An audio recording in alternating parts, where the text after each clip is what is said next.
भगवान राम पंचवटी पर पहुंचे। कुछ दिन चित्रकूट पर रहे। पंचवटी से मैया सीता का हरण हुआ। भगवान राम ने रावण का वध किया। लौट करके अयोध्या का राज्य दोबारा से संभाला है। सुखदेव जी कहते हैं, हे राजा परीक्षित, आज कलकत्ता में भगवान राम के बारे में बताया, अब भी बता दी। अब हम कथा कृष्ण जन्म की कथा की तरफ चलेंगे, क्योंकि ये बड़ी पावन एवं मार्मिक कथा है।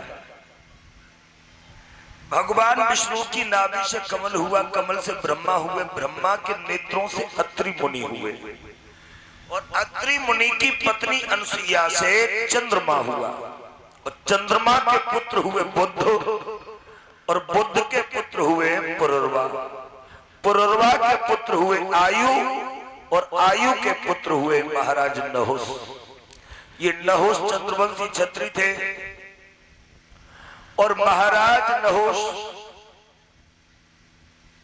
इन्होंने 101 अश्वमेध यज्ञ धरती पर रह करके किए, जिन्होंने देवताओं के राजा इंद्र की गद्दी को छीन लिया। और परीक्षित महाराज, जब इंद्रलोक का ये नहुस राजा बन गया, तो पुराना वाला इंद्र गद्दी को छोड़ करके मानसरोवर के कमल के पुष्प में छुप करके और भगवान की तपस्या करने लगा। पुराने वाले इंद्र की पत्नी सची एक दिन अपना नहा धो करके अपनी छत पर खड़ी, राजा नहुस की नजर पड़ गई। उसकी सुंदरता को देख करके इसे के अंदर काम पैदा हुआ।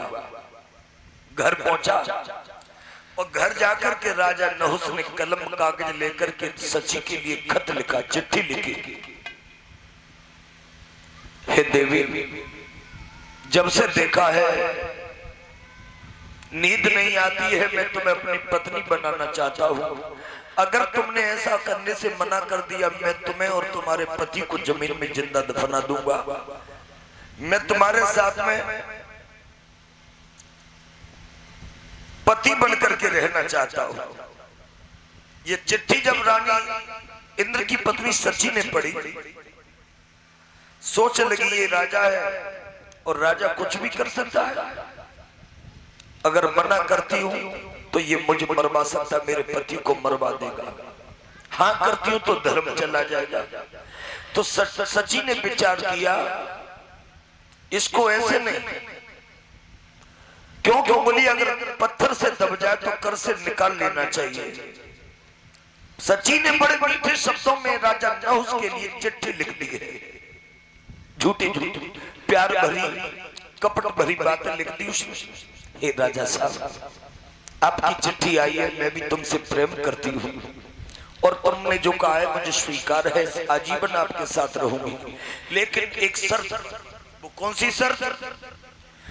जिस पलंग पर मेरे साथ आप विश्राम करोगे, उस पलंग को ब्राह्मण सजाएंगे, और जब मेरे घर पर आप आओगे अपने घर से, तो न पैदल आओगे, न हाथी पे आओगे, न रथ में आओगे, न घोड़ा पर बैठ करके आओगे।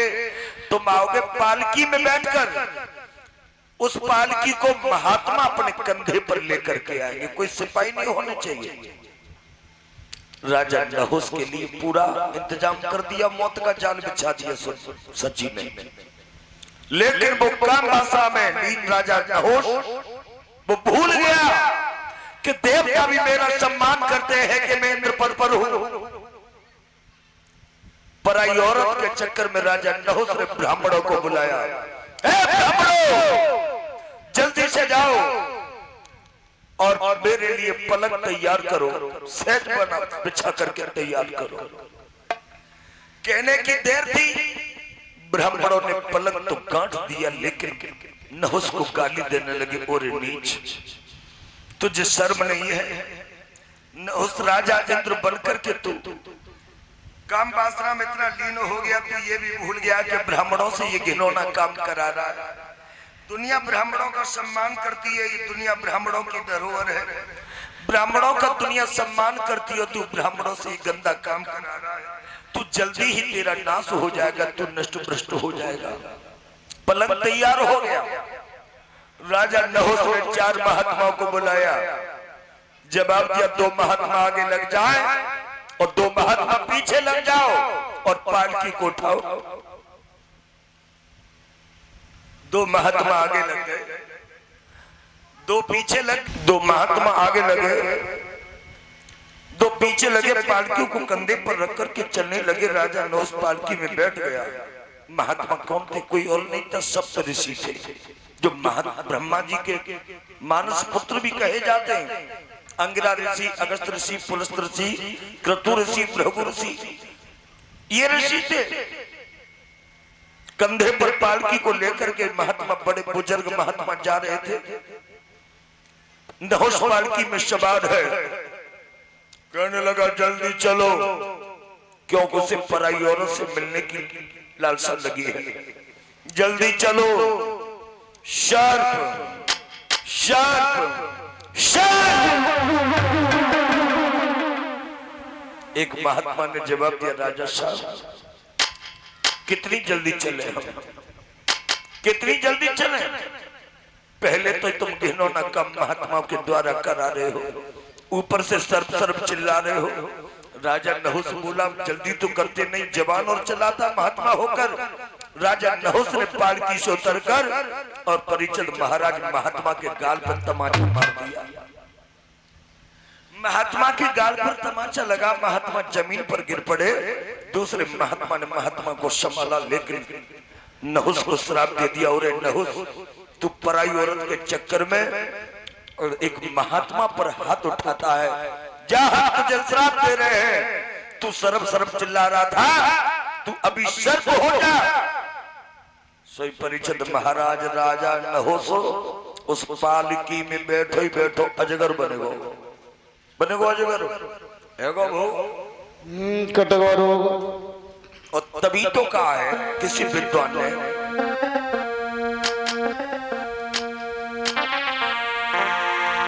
कि कौआ अंधोरा तुम्ही उल्लू दिन में होई।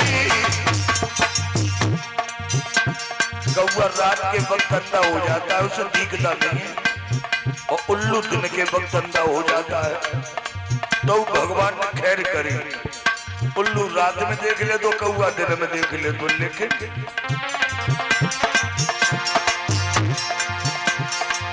कौआ अंधोरा तुम्ही उल्लू दिन में होई।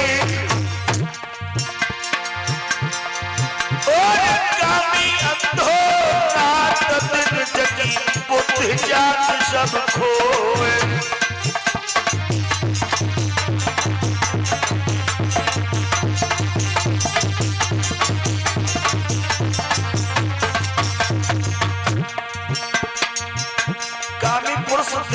अंदर रहता है परिचित महाराज।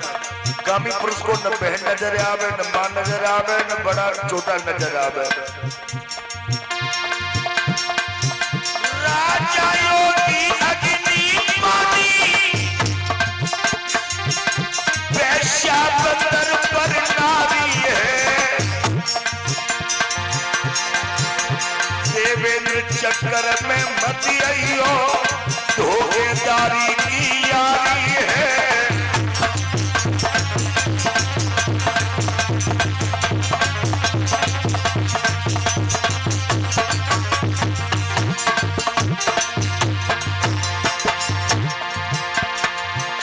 पर नारी झूठी बदल है, देश पर कुत्ते लड़ जाते हैं। पर नारी ही वो नागिन है, जिस पे खून हो जाते हैं।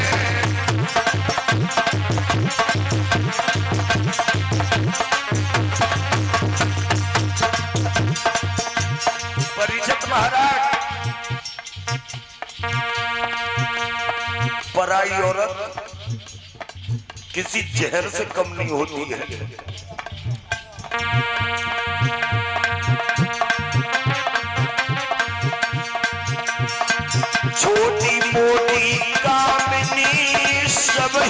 किसकी मेली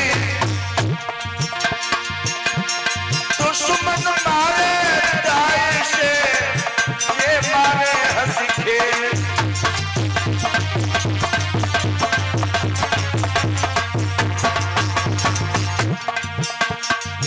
अरे प्रीत करे तो करे मर्द से पर नारी से प्रीत करे ना और अभी अपनी ना होती दिन आई मौत मरे ना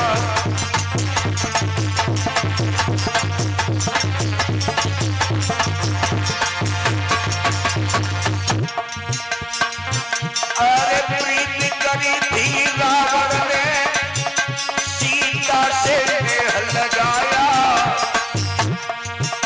और सोने की लंका हाथ में मिल गई कुल का नाश कराया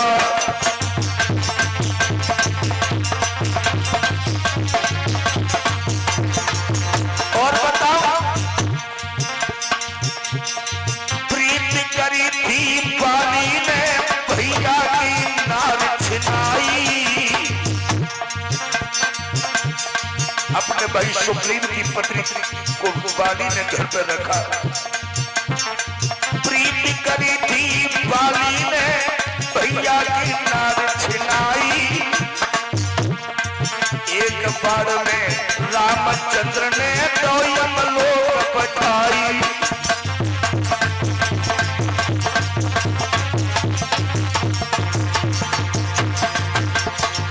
प्रीत करी थी मजनू ने लैला से इश्क लड़ाया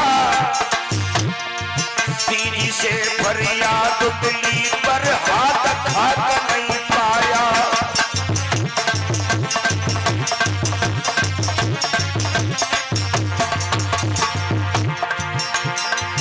अरे पर नारी के चक्कर में आए बड़े बड़े बलधाम गए राम रहीम और रामपाल और जेल में आसाराम गए इसलिए कटार धर देगा कि पराई नार जानकी और प्यारे और ताऊ की न परिवार चुपचाप बैठोता से घर में भैया मनमान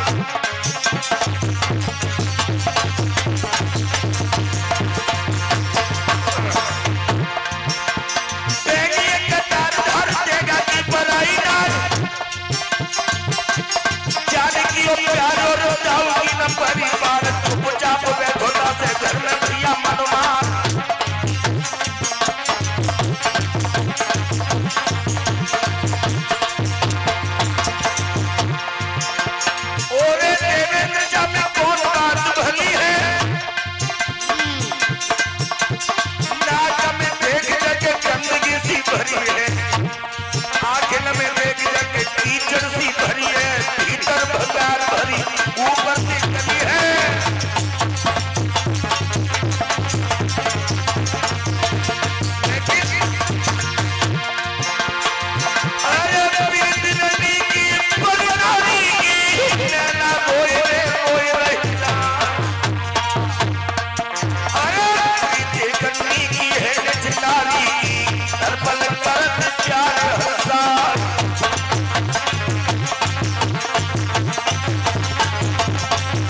प्यारे भक्त नहुस सर्प बन गए। नहुस के बड़े बेटा यति तो महात्मा बन गए। दूसरे नंबर के बेटा थे ययाति, इन्होंने इलाहाबाद प्रयाग का राजभार संभाला है, राजा बन गए। इधर वर्ष परवा नाम का छत्री हुआ है राजस्थान में। वर्ष परवा के गुरु का नाम है शुक्राचार्य, जो दैत्यों के गुरु भी थे।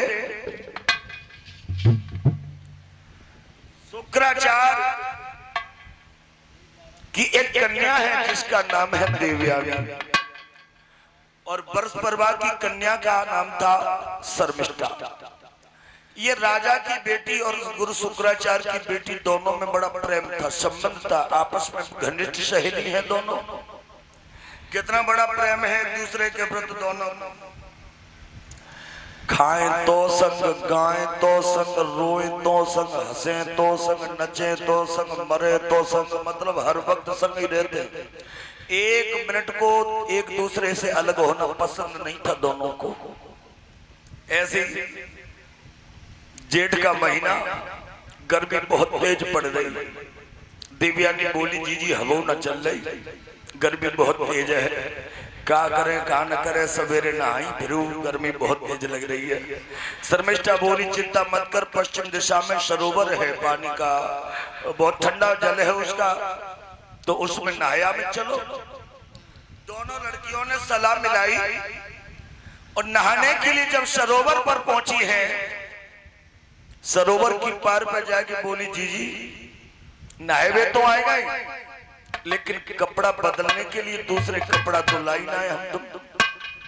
देवयानी बोली चिंता मत कर, यहाँ चोरे में कोई ना धरो, दोपहरी पर रही है को आए रोज, इन्हें कपड़े में उतार के धरते नहीं पारे पे, और नंगे हुए के गोता लगाओ और नहाए धोए के फिर कपड़ा पहन लेंगे। दोनों लड़कियों ने कपड़ा उतार के पार पर रखे, और जो सरोवर में स्नान के लिए दो ही गोता लगाए पाए, दो ही डुबकी लगाए पाए, तोले क्या हुआ, भोले बाबा मैया पार्वती सामने से आ रहे हैं।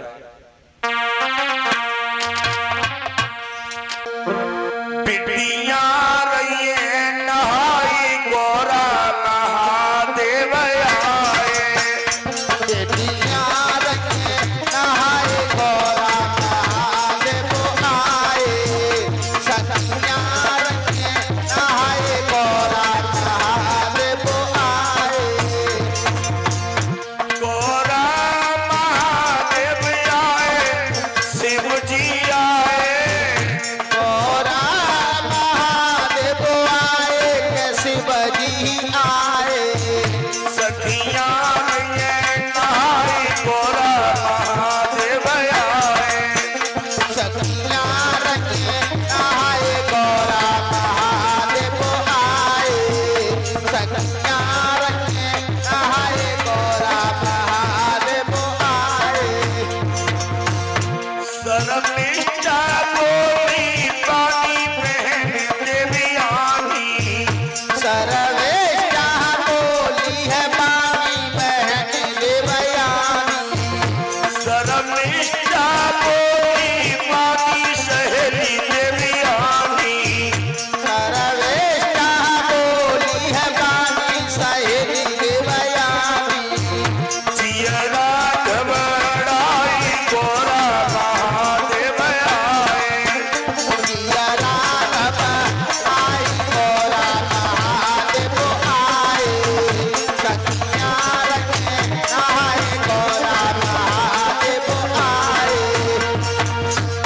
एक बोली जी भोले बाबा पार्वती आए रहे, और कपड़ा पहन लो, हम तुम नंगी ना आ रही है। भोले बाबा तो सन की दिमाग के हैं, उनके मन में आएगी तो जब पार में बैठे के पेड़ के नीचे डमरू बजाए उठेंगे, तो डमरू को पता होना है कितना टाइम तक बजाए। हम तो डूबी डूबी वाले मत जाइयो, बेचाए बीमारी ना आए। सो दोनों लड़कियां भागी और कपड़न के पास पहुंची, और जल्दी जल्दी में दोनों ने कपड़ा पहने। तो देवयानी के कपड़ा शर्मिष्ठा ने पहने, शर्मिष्ठा के कपड़ा देवयानी ने पहने। कपड़ों की अदला बदली हो गई। शर्मिष्ठा ने जब देवयानी के शरीर पर अपने वस्त्र देखे, बोली क्यों री तूने मेरे कपड़ा क्यों पहने? शर्मिष्ठा बोली बहन कपड़ा तो तूने मेरे पहने, जो तो होगा से गलती से हो गया है, शर्मिष्ठा ने जवाब दिया, मैं राजा की लड़की हूँ, तू एक भिखारी ब्राह्मण की लड़की है, तू मेरे कपड़ों को पहन करके अपने आप को क्या समझ रही है? देवयानी बोली, कम बोल, तू मुझे भिखारी की लड़की कह रही है? और जहाँ दिन मेरे पिताजी का आशीर्वाद तेरे पिता के सर से उठ जाएगा ना, उस दिन तेरा पिता खाक में मिल जाएगा, तेरा राजस्व छीन जाएगा जो तू घमंड कर रही है। शर्मिष्ठा बोली, जवान बहुत चला रही है तू। आगे बढ़कर के शर्मिष्ठा ने अपने बहन सहेली के गाल पे तार तमाचो मारो, और जो गाल पे तमाचो लोगों 5 उंगलियां छपी की छपी रह गई, एक ही मिस्री आई गई। गुस्सा की बारी बेउर है सो आगे बढ़ के बाण देवयानी के ने और शर्मिष्ठा गाल में तार तमाचो मारो। अब तो दोनों में चटपट है रही, आपस में दोनों भिड़ गए।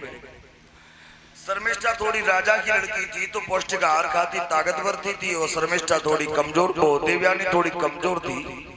पंजे में पंजा बैठा दिया, लड़ाई होने लगी। शर्मिष्ठा देवयानी के पंजा को मरोड़ती चली गई, बोली, बहन हाथ टूट जाएगा, हाथ छोड़ दे, हाथ टूट जाएगा, हाथ छोड़ दे। लेकिन पीछे कुआं था, कुआं में पिल दिया। देवयानी कुआं में गिर गई और कुआं में डाल करके देवयानी को शर्मिष्ठा तो अपने घर आ गई।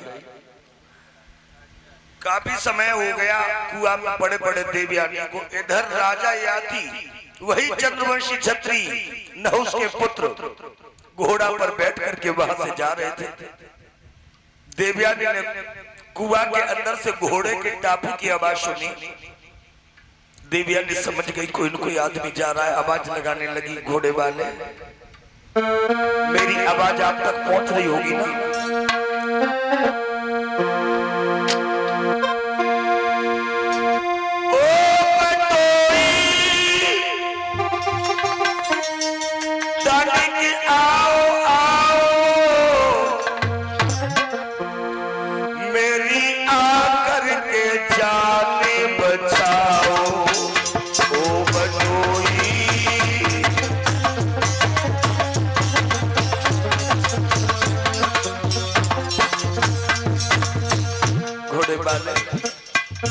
मेरी आवाज तो सुन रहे होंगे ना आप? अगर आवाज सुन रहे हो तो मैं इस कुआं के अंदर से बोल रही हूँ, मुझे कुआं से बाहर निकालो।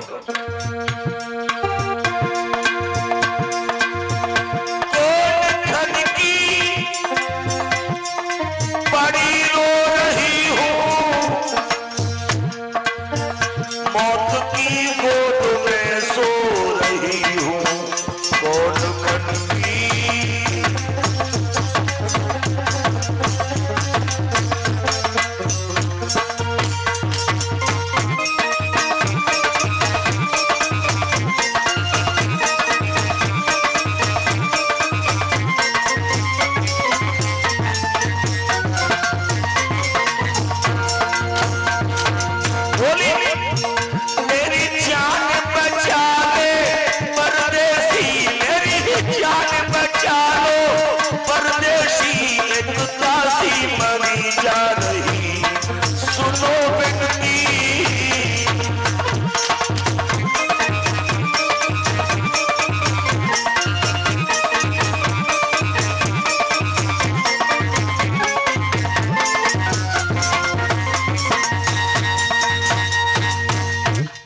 आवाज लगाने लगी, घोड़े वाले मुझे निकालो। राजा ने जब रोते हुए की आवाज सुनी, घोड़ा को रोका और घोड़ा से उतर के नीचे आए। चारों तरफ देखा, कोई नजर नहीं आया।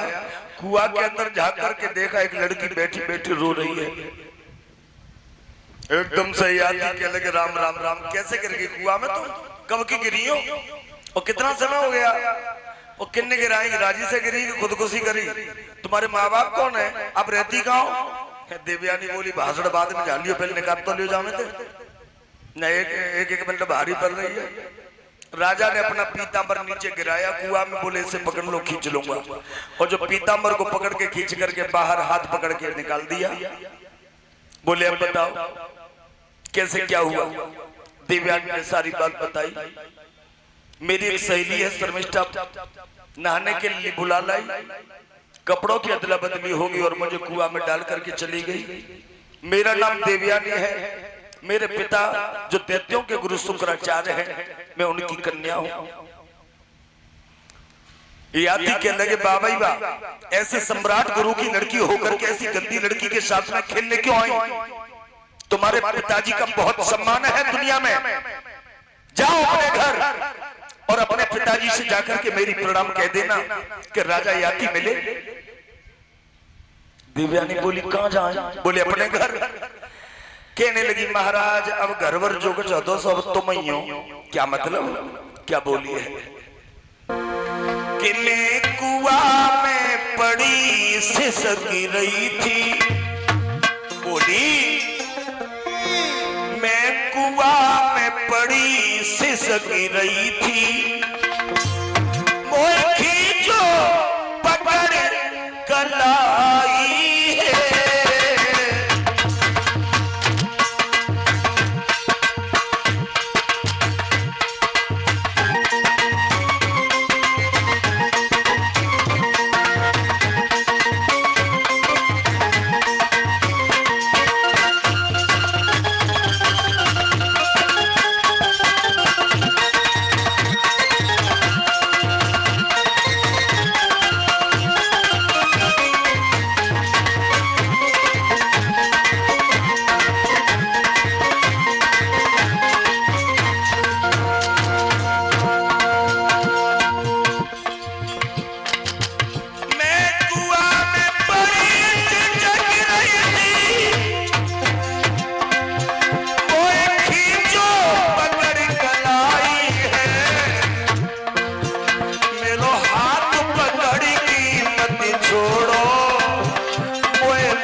जवाब दिया है मेरी इच्छा है कि मैं आपकी पत्नी बनकर के आजीवन साथ में रहूं।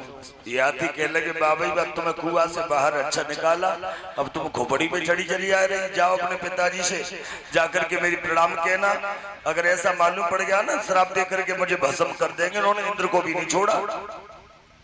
देवयानी कहने लगी महाराज मैं आपके साथ ही चलूंगी कुछ भी हो जाए।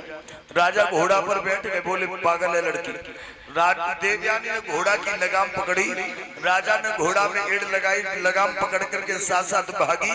लेकिन घोड़ा जब तीव्र गति से भागा देवयानी के हाथ से लगाम छूट गई, जमीन पर गिर पड़ी। कहने लगी महाराज अच्छी बात नहीं है, आप अपना पता तो बता दो, मैं अपने पिता से कह करके तुम्हारे साथ में विवाह करा लूंगी। याती कहने लगे चंद्रवंशी छत्री में इलाहाबाद का राजा हूँ, मेरा नाम याती है, मैं नहुष का पुत्र हूँ। देवयानी लौट करके घर आई। शुक्राचार्य कहने लगे लड़की तू सुबह की गई है, शर्मिष्ठा अपने घर है, और तू कहां से आई है? इतने देर कहां से आई है तू? देवयानी रोने लगी पिताजी आपकी बेटी ऐसा कोई घिनौना काम नहीं कर सकती जिससे कि तुम्हारे मस्तक पर कलंक लगे। फिर कार्य सारे दिन जवाब दिया शर्मिष्ठा मुझे नहाने के बहाने से लेके कुआं में डाल करके चली आई, आपको नंगा भिकमंगा कहा, मुझ मेरे हाथ में मेरे साथ में उसने मारपीट भी की। शुक्राचार्य के लगे इसका मतलब उस लड़की ने घमंड में आकर के मुझे भी बुरा भला कह दिया। ऐसे राज्य में हम नहीं रहेंगे जहाँ गुरु संत ब्राह्मण का सम्मान नहीं होता हो। चलाओ यहाँ से। अब तो गुरु शुक्राचार्य बेटी देवयानी को लेकर के चले। वर्ष परबा को मालूम पड़ा है कि मेरे गुरुजी रूट करके जा रहे हैं। वर्ष परबा गुरु शुक्राचार्य के सामने आ गया, हाथ जोड़ करके बोला है गुरुजी आप हमको छोड़ करके कहाँ जा रहे हो? ढोल डंडा लेके हम जा रहे हैं बाहर में। क्यों पूछोगे क्यों जा रहे हैं? हाँ ऐसी का बात है कि मेरी लड़की बहुत बोलने लगी आजकल। हमारी लड़की? हाँ क्यों गुरुजी ऐसी क्या कर दिया उसने? बताओ। बताओ। राजन तेरी इस बेटी ने जाने? अच्छा। और बेगम मंगा हमें बतायो है, और मेरी बिटिया देवयानी को जन अंधे कुआ में गिरायो है।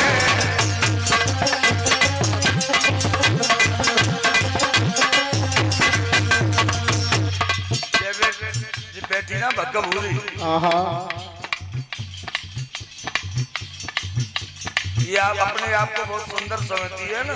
तो क्या बात है गुरुजी, बेटी तो मेरी सुंदर है ही है, लेकिन इस लड़की ने मेरी बेटी के साथ में बहुत बड़ा अनहोनी का काम किया है। क्या किया बताओ गुरुजी।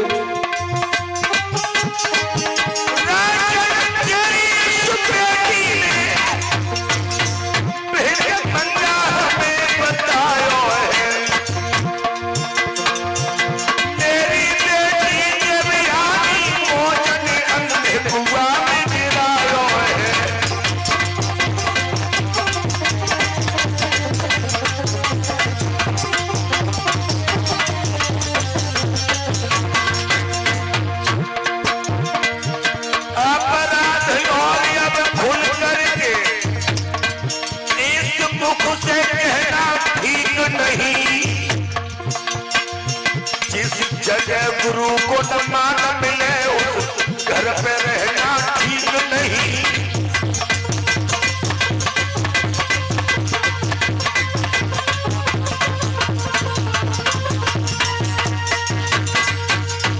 तेरी लड़की ने मेरी बेटी को कुआं में डाल करके चली आई, मुझे नंगा भिखमंगा कहा, और जिस घर में गुरु संत ब्राह्मण का सम्मान नहीं होता उस घर को छोड़ देना चाहिए, और मैं जा रहा हूँ। गुरुजी अगर ऐसी बात है तो मुझे छोड़ करके मत जाओ, लेकिन आप जो भी दंड दोगे वो मुझे स्वीकार होगा। दंड तो मैं नहीं दूंगा, मैं दंड तो तुम्हारी बेटी को दूंगा। ठीक है गुरुजी, बेटी को दोगे तो बेटी को भी स्वीकार होगा। आज नहीं, जब मेरी बेटी का विवाह होगा देवयानी का, तो तेरी बेटी मेरी बेटी के साथ में दासी बन करके जाएगी। ठीक है गुरुजी। इसे पूछ तो लो, अंत समय पर इसने इनकार कर दिया, नहीं गई तो फिर क्या होगा? ठीक है गुरुजी, पूछ ले तू। हाँ सुन रही है लली, गुरुजी क्या कह रहे हैं, जाएगी क्या ना जाएगी?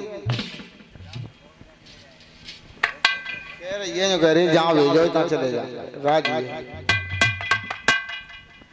मेरे प्यारे भक्तों, देवयानी का विवाह गुरु शुक्राचार्य ने राजा याति के साथ में कर दिया, क्योंकि देवयानी की विशेष इच्छा थी। इधर देवयानी को श्राप भी था देवताओं के गुरु बृहस्पति के पुत्र कच्छ का। जब देवताओं के गुरु बृहस्पति और बृहस्पति का पुत्र था कच्छ, और कच्छ जब गुरु शुक्राचार्य से मृत संजीवनी विद्या का पाठ सीखने के लिए आया था गुरु आश्रम में, तब देवयानी कच्छ से प्रेम करने लगी। और जब गुरु आश्रम से विद्या सीख करके कच्छ अपने घर जा रहे थे, तो देवयानी ने रास्ता रोक करके कहा था कि मैं तुमसे प्रेम करती हूँ और मैं तुम्हारे साथ में शादी करूंगी।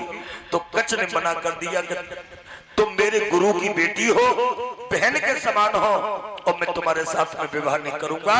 तो इसी बात को लेकर के देवयानी ने श्राप दे दिया, जो भी तुमने विद्या सीखी है वो निष्फल हो जाए, भूल जाओ। तो कच्छ ने श्राप दे दिया कि तुम्हें कोई ब्राह्मण नहीं बनेगा, और इसी बात को लेकर के देवयानी का विवाह राजा याति के साथ में कर दिया। शर्मिष्ठा बांदी बन करके गई। राजा ने दोनों को अलग अलग महल में रोक दिया।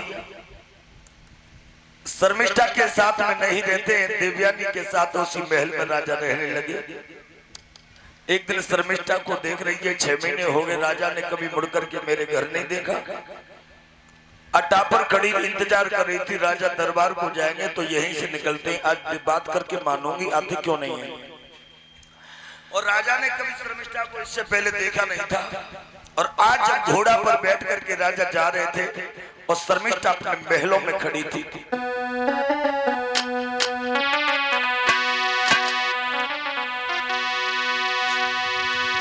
शर्मिष्ठा ने अपना मुखड़ा घूंघट से बाहर उठका आया। राजा ने मन में ये समझी बादल से चांद निकल आया।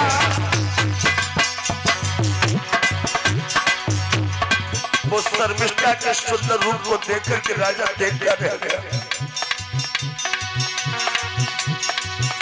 शर्मिष्ठा ने अपना मुखड़ा घूंघट से बाहर उठकाया। राजा ने मन में ये समझी बादल से चांद निकल आया।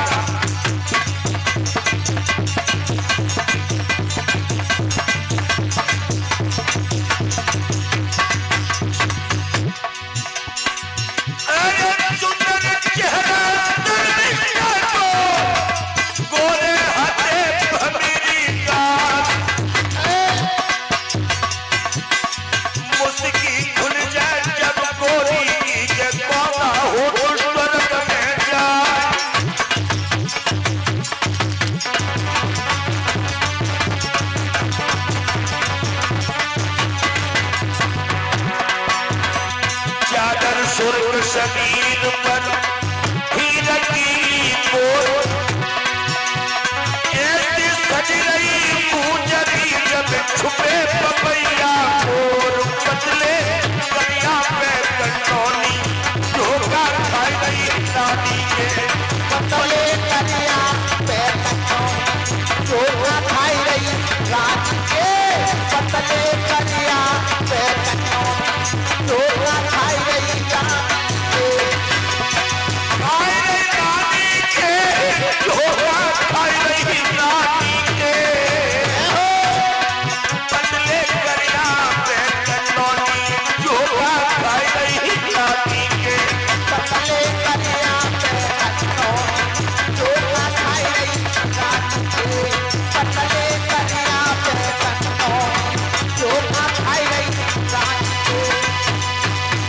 शर्मिष्ठा का सुंदर रूप देखकर के राजा ने घोड़ा तुरंत रोक लिया। मौका पाकर के शर्मिष्ठा यात्री के सामने पहुंची। महाराज घोड़ा से नीचे उतरे। राजा सामने खड़े हैं। शर्मिष्ठा बोली हमें जानते हो? बोले जानते हैं। आप मेरे घर क्यों नहीं आते?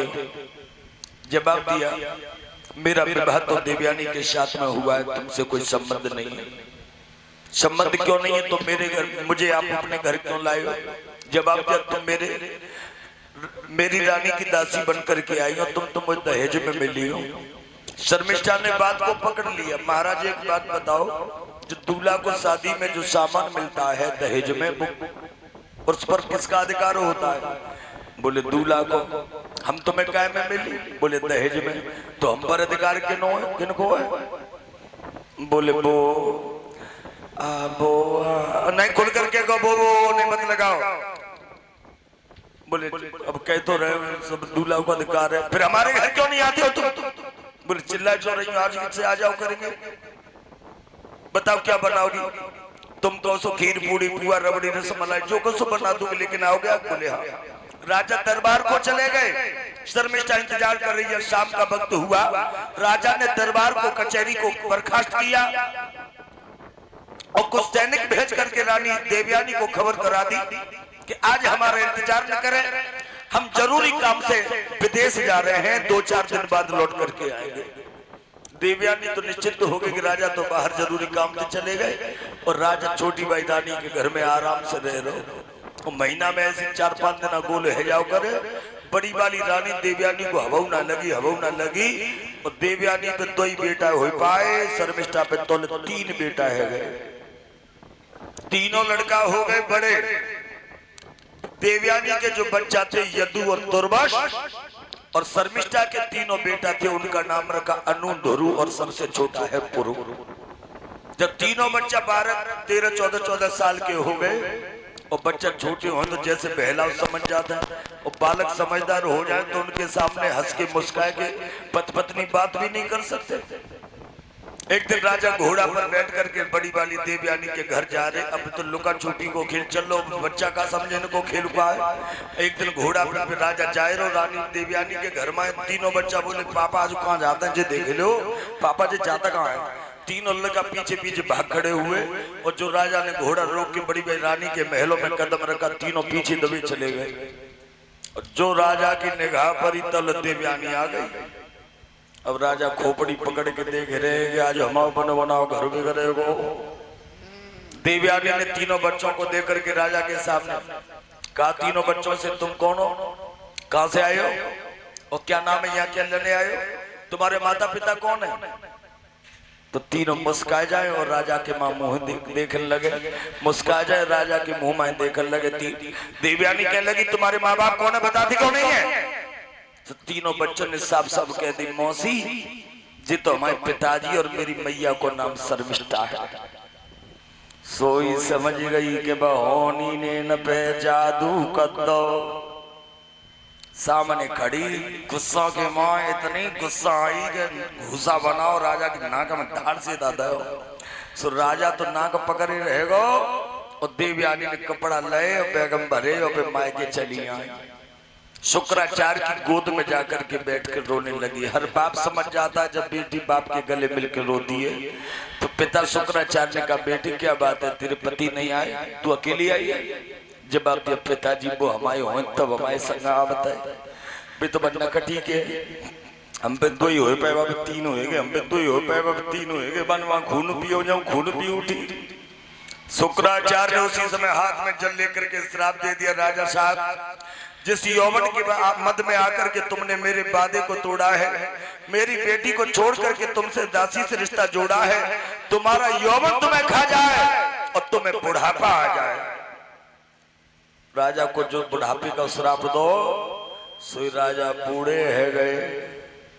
देवयानी 15 दिन रह के मायके और फिर लौट के ससुराल आए गए। और राजा को तो नक्शा ही बदले गो, गाल नक पे की झुर्रियां पड़ गई, सफेद सन की तरह बाल हो गए, बंदर की तरह मुंह पे चक्के बिल्कुल हो गो। खांसे में बैठ जा तो घंटे में खांस तो ढेर लगाए दे। देवयानी बोली, हाय मैया इतने कहीं तो बड़े नीके लगते, बड़े अच्छे लगते, अब तो तुम्हारे चेहरा मां देखते ऐसे लगते खाए को बाज रहे हो। यादी कहने लगे जैसा आपने किया वही हुआ। देवयानी कहने लगी, तुमने हमारे संग में जो कुछ करो अच्छो ही करो, हमारे धोखो तो बहुत दो, लेकिन ऐसा करो तुम मेरे मायके चलो, पिताजी मेरे बहुत विद्या जानते हैं, अपने पिता से कह करके तुम्हारा इलाज करा दूंगी। यादी कहने लगा, अकेली गई से बुढ़ापो आएगा, संग और ले ले जो तो तुम्हारा पिता एक लठ में हमारी दुआ कर दे। देवयानी बोली, कुछ भी नहीं होगा, तुम आप चलिए हमारे साथ में। अब तो राजा रानी दोनों चले हैं शुक्राचार्य की तरफ। कैसे जा रहे हैं? धीरे धीरे राजा चले भयो निदन भवर कलिन में, बामरे जद चंप कलिन में।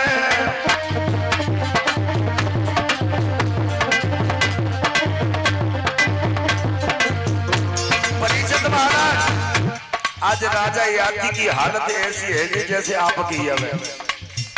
बुढ़ापे को शरीर चलो जाए नायरो लठिया हाथ में ले बैठ जाए, चले बैठ जाए, लेकिन जाए रहे। धीरे धीरे धीरे धीरे राजा चले भैर तनु भवरो कोलन में, बामरे तनु चंप कलिन में।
अपने ससुराल में पहुंचे, गुरु शुक्राचार्य के सामने हाथ जोड़ करके खड़े हो गए। ससुर जी के चरणों में मेरा प्रणाम स्वीकार हो। शुक्राचार्य बोले प्रसन्न रहो, कहिए दामाद जी क्या हाल है? बोले हाल पूछ रहे, हड्डी को सुरमा बनेगा, मुंह में दांत ना, पेट में हाथ ना, कछु काम होता ना, रोटी खबत ना है, दरिया दे काम चलाना पड़ रहा, बात करते हैं हवा निकल जाते दांत ही ना है। शुक्राचार्य कहने लगे तुमने भी अपना कर्तव्य करने में कमी नहीं छोड़ी राजा साहब, मेरी बेटी को छोड़कर के दासी से संबंध जोड़ने की क्या जरूरत थी? याद कहने लगे महाराज पानी प्रेम में पिला दिया, एक प्रेम प्यासे प्राणी को प्रेम की भीख दे डाली, एक प्रेम दीवानी रानी को। मैंने कोई गलत काम नहीं किया है। शास्त्र भी कहते मांगे नारी यदि रति दान तो देना धर्म बताया है। ऐसी जटिल समस्या में मेरा कर्तव्य क्या है? शुक्राचार्य कह लगे अगर शास्त्रों को गवाह करते हो तो जाओ, तुम्हारे 5 बेटा हैं और 5 बेटों में से तुम्हें कोई जवानी दे दे और तुम्हारा बुढ़ापा ले ले तो ये अदला बदली कर सकते हो। घर लौट कर गए, बड़े बेटा से कहा बेटा तुम अपनी जवानी दे दो, मेरा बुढ़ापा ले लो, मुझे अभी राजबाहर चलाना है। यदु ने मना कर दिया पिताजी मैं अपनी जवानी तुम्हें नहीं दूंगा। चारों बेटों ने मना कर दिया, लेकिन शर्मिष्ठा का जो सबसे छोटा बेटा था जिसका नाम था पुरु, और पुरु से जब जवानी मांगी तो पुरु ने कहा पिताजी आपसे मेरा जन्म हुआ, आपसे मुझे बचपन मिला, आपसे जवानी मिली, तो बुढ़ापा आपसे मिल जाएगा तो मुझे मंजूर है। पुरु ने जवानी देकर के बुढ़ापा लिया। महाराज याति ने कई हजार वर्ष तक राज किया है। एक जगह तो ऐसा लिख रहा है कि राजा वृद्ध नहीं हो रहे थे, राजा पर बुढ़ापा नहीं आ रहा था, फिर भी देवताओं के यहाँ से अप्सराएं आकर के राजा के साथ रह रही थी। एक दिन राजा ने विचार किया कि दीपक के पास में पतंगे आते हैं और पतंगा दीपक से इतना प्रेम करते हैं कि मोहबस उस दीपक से जाकर एक लिपट जाते और नष्ट हो जाते हैं। ऐसी हालत मनुष्य की है, पत्नी के साथ रहते रहते अपनी आयु को खत्म कर देता है। कभी वो अपनी आत्म कल्याण के लिए जीवन में कोई ऐसा शुभ कार्य नहीं कर सकता जो आगे जन्म में वो साथ निभाए। राजा याति को वैराग्य हुआ और अपने छोटे बेटा पुरु को इलाहाबाद का राजा बनाकर और स्वयं वन में भजन करने के लिए चले गए। पुरु की 15वीं पीढ़ी में जाकर के महाराज दुष्यंत हुए महाराज, और दुष्यंत की पत्नी शकुंतला से एक पुत्र पैदा हुए जिनका नाम रखा भरत, और भरत के ही नाम पर हमारे देश का नाम भारतवर्ष पड़ा। इससे पहले इस देश को आर्यव्रत देश कहते थे, उससे पहले इस देश को अजनाब वर्ष कहते थे, उससे पहले इस देश को जम्बूद्वीप कहते थे। जैसे जैसे राजाओं ने राज किया बंटवारा होता चला गया, देश छोटा होता गया। सुखदेव जी कहते राजा परीक्षित इन्हीं भरत के वंश में आगे चलकर के महाराज प्रसन्न हुए, और प्रसन्न के पुत्र हुए द्रुपद, और द्रुपद की ही कन्या का नाम था द्रौपदी। और इसी भरत वंश में ही एक शाखा इधर निकल गई जहां पर महाराज शांतनु हुए, और शांतनु के वंश में ही कौरव पांडवों का जन्म हुआ। परीक्षित ये तुम्हारे पूर्वजों का इतिहास हुआ। अब महाराज यदु के वंश की पावन कथा श्रवण कराओ, जिन यदु के वंश में साक्षात श्री कृष्ण भगवान ने अवतार लिया। यदुवंश में ही भगवान ने अवतार लेकर के जगत का कल्याण किया। वर्णयाम महापुण्यम सर्व पापम हृदयाम यदुवंशम नरा श्रुत्वा सर्व पापम प्रमोचते। याति ज्येष्ठ पुत्रम यदुवंशम नरशपि। याति के ज्येष्ठ पुत्र यदु की जो पावन कथा सुनते सुनाते हैं उनके जन्म जन्मांतर के पाप नष्ट हो जाते हैं।